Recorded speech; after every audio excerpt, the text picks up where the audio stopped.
পারেন, আপনার ঘরের মধ্যে শান্তি আরে সাউন্ড নেই না রাসূলের আদর্শই শান্তি দিতে পারে না।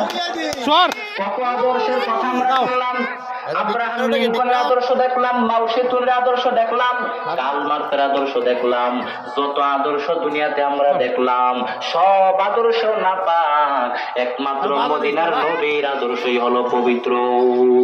নবীর আদর্শের মতো কোনো আদর্শ নাই, একমাত্র নবীর আদর্শই পারে একজন মানুষকে আদর্শবান বানায় দিতে। একমাত্র আমার নবীর আদর্শই পারে এ বাংলাদেশটাকে আদর্শবান বাংলাদেশ বানায় দিতে। একমাত্র আমার নবীর আদর্শই পারে। ঘরে চিন্তাও দেখবেন আমার নবীর আদর্শ মেনে মনে চলে, কারণ নবী উম্মতের জন্য যে কথাগুলো বলেছেন সব উম্মতের কল্যাণের জন্য বলেছেন। আমার মতো কোথা আজকে বলেছেন বিজ্ঞানীরা বলেছেন, টুপি নেবেন একটা টুপি আপু বলেছেন, আলাসান নেই লোক পাবি আমার নবী নাকি দুনিয়াতে নাই, হামজা বেঁচে থেকে কোনো লাভ নাই।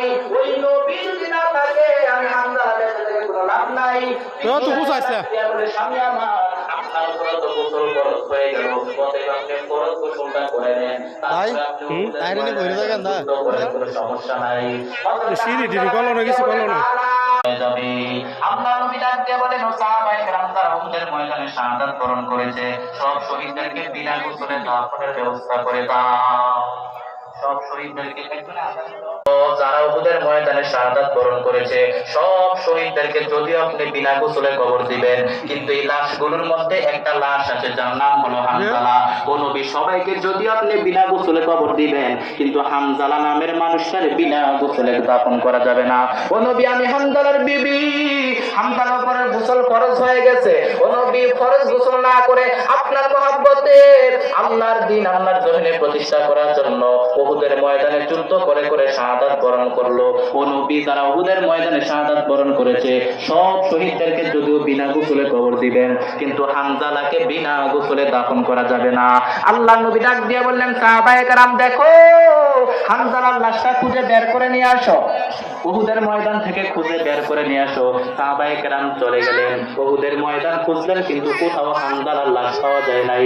নবীকে ডাক দিয়া বললেন, ও পয়গম্বর পুরো উহুদের ময়দান খুঁজলাম, কিন্তু হামজালার লাশ কোথাও পাওয়া যায় নাই। এমন সময় গায়বী থেকে আওয়াজ, জিবরাইল ডাক দিয়া বলে, ও পয়গম্বর হামজালার লাশ উহুদের ময়দানে পাওয়া যাবে না। ও নবী যেই হামজালা বিবির মায়া ত্যাগ করে ফরজ গোসল না করে আল্লাহর নবীর মহব্বতে আল্লাহর দ্বীন প্রতিষ্ঠা করার জন্য উহুদের ময়দানে দৌড়ায় শাহাদাত বরণ করলো, ওই হামজালার উপরে আমার আল্লাহ এত পরিমাণ খুশি হয়ে গেল।